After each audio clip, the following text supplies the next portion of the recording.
नमस्कार। आज हम भारत अमेरिका व्यापार संबंधों पर गहराई से नजर डाल रहे हैं। हाल में जो टैरिफ बढ़े हैं और उसका मोदी सरकार पर जो दबाव बन रहा है, उस पर हमारे पास कई लेख और विश्लेषण हैं। तो चलिए समझने की कोशिश करते हैं कि ये सब हो क्या रहा है। शुरुआत करते हैं फरवरी 2025 से। तब तो माहौल काफी पॉजिटिव था।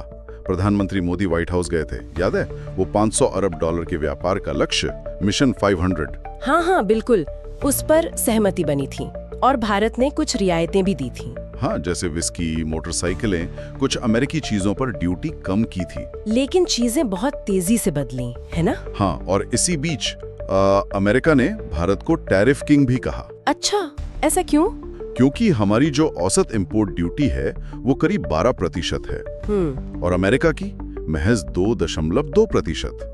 तो ये फर्क काफी बड़ा है। हाँ, ये तो काफी अंतर है और शायद इसी वजह से, इसी पृष्ठभूमि में अप्रैल 2025 में अमेरिका ने वो 27% का पारस्परिक टैरिफ लगाया। रेसिप्रोकल टैरिफ, मतलब जैसे को तैसा। बिल्कुल। भारत के शुल्कों के जवाब में भारत ने तब बातचीत का रास्ता चुना। कोशिश की, बातचीत की। हाँ, पर 30 जुलाई को राष्ट्रपति ट्रंप ने ऐलान कर दिया 1 अगस्त से 25% टैरिफ। और साथ में एक चेतावनी भी दी। हाँ, कि अगर भारत रूस से तेल और हथियार खरीदता रहा तो और भी सख्ती हो सकती है। और फिर मामला और आगे बढ़ गया। 6 अगस्त को एक एग्जीक्यूटिव ऑर्डर आया, राष्ट्रपति का सीधा आदेश। हाँ, और उससे भारत पर 25% का एक और टैरिफ। मतलब पहले वाले 25% के ऊपर एक और 25%। हाँ, तो कुल मिला के अब ये 50% हो गया है। 50%। और ये 27 अगस्त 2025 से लागू होगा।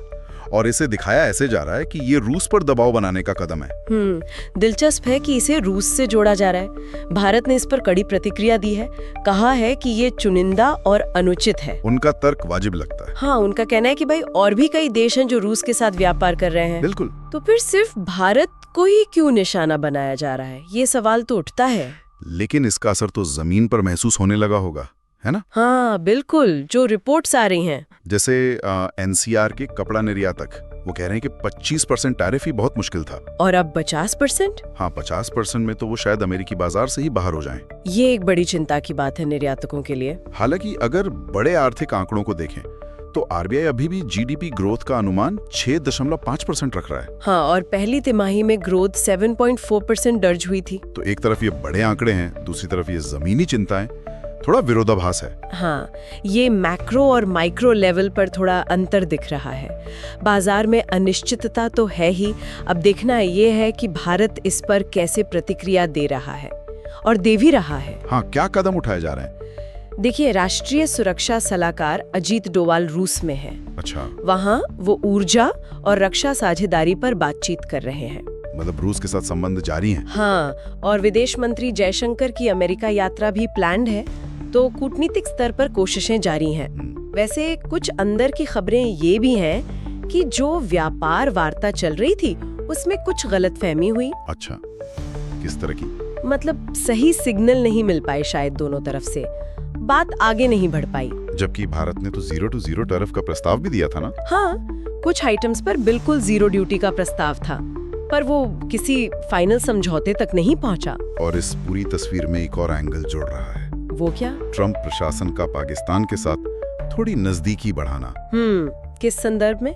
खासकर ये जो कश्मीर और तेल समझौते की बातें आ रही हैं। अच्छा, तो क्या ये भारत पर दबाव बनाने की एक और रणनीति है? ऐसा लगता तो है। इससे भारत पर भी दबाव बन रहा है कि वो यूरोप और एशिया में मतलब नए साझेदार खोजे। हाँ, ये स्थिति को और जटिल बना रहा है। भारत को अपनी पुरानी साझेदारियों और इन नए आर्थिक दबावों के बीच संतुलन बनाना पड़ रहा है। तो कुल मिलाकर अगर देखें तो अमेरिका की ये जो टैरिफ्स हैं, खासकर वो जिनका लिंक रूस के साथ भारत के व्यापार से जोड़ा जा रहा है, हाँ, ये मोदी सरकार के लिए एक बहुत ही पेचीदा कूटनीतिक और आर्थिक चुनौती बन गए हैं। बिल्कुल सही। भारत जाहिर तौर पर अपने राष्ट्रीय हितों और अपने फैसलों का बचाव कर रहा है और करेगा भी, लेकिन इन टैरिफ्स का लंबे समय में क्या असर होगा हमारे निर्यातकों पर, हमारे व्यापारिक रिश्तों पर और दुनिया में हमारी पोजीशनिंग पर, ये देखना अहम होगा। ये वाकई एक बहुत ही नाजुक संतुलन साधने वाली बात है। और यहीं पर हम अपने श्रोताओं के लिए एक सवाल छोड़ जाते हैं। इस तेजी से बदलते हुए जियोपॉलिटिकल माहौल में भारत अपनी रणनीतिक स्वायत्तता यानी अपने फैसले खुद लेने की आजादी हाँ, और अपने आर्थिक हितों के बीच तालमेल कैसे बिठा सकता है। खासकर तब जब अमेरिका जैसा एक अहम व्यापारिक साझेदार इतने अप्रत्याशित मतलब अनप्रिडिक्टेबल कदम उठा रहा हो। सोचने वाली बात है।